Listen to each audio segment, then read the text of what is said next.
भगवान शंकर की महिमा को भला कौन नहीं जानता। विश्व के सबसे बड़े देवता के तौर पर भगवान शंकर की पूजा अर्चना की जाती है। वहीं ज्योतिर्लिंग का महत्व सबको विदित है। भगवान के 12 ज्योतिर्लिंग भारत में हैं। भगवान शंकर के 12 ज्योतिर्लिंग में भीमा शंकर का छठा स्थान है। ये ज्योतिर्लिंग महाराष्ट्र के पुणे से लगभग 110 किलोमीटर दूर सह्याद्री पर्वत पर स्थित है। इस मंदिर में स्थापित शिवलिंग को भगवान के रूप में पूजा जाता है।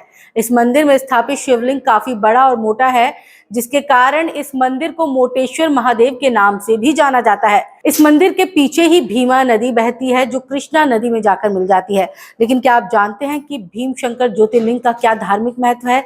साथ ही इस ज्योतिर्लिंग की स्थापना के पीछे क्या धार्मिक कथा है? अगर आप नहीं जानते तो इस पूरी कथा को सुनने के लिए एंड तक देखते रहें। भीमाशंकर ज्योतिर्लिंग के पीछे जो कथा शास्त्रों में आई है, उसके अनुसार कुंभकर्ण के पिता का मान भीम था। कहते हैं कि कुंभकर्ण को करकटी नाम की एक महिला पर्वत पर मिली। उसे देखकर कुंभकर्ण उस पर मोहित हो गए और उससे विवाह कर लिया। विवाह के बाद कुंभकर्ण लंका लौट आए, लेकिन करकटी पर्वत पर ही रही। कुछ समय बाद करकटी को एक पुत्र हुआ, जिसका नाम भीम रखा गया। कहते हैं कि जब श्री राम ने कुंभकर्ण का वध कर दिया तो करकटी ने अपने पुत्र को देवताओं के चल से दूर रखने का फैसला किया। बड़े होने पर जब भीम को अपने पिता की मृत्यु का कारण पता चला तो उसने देवताओं से बदला लेने का निश्चय किया। भीम ने ब्रह्मा जी की तपस्या करके उनसे बहुत ताकतवर होने का वरदान प्राप्त कर लिया। कामरेश्वर नाम से राजा भगवान शिव के भक्त थे।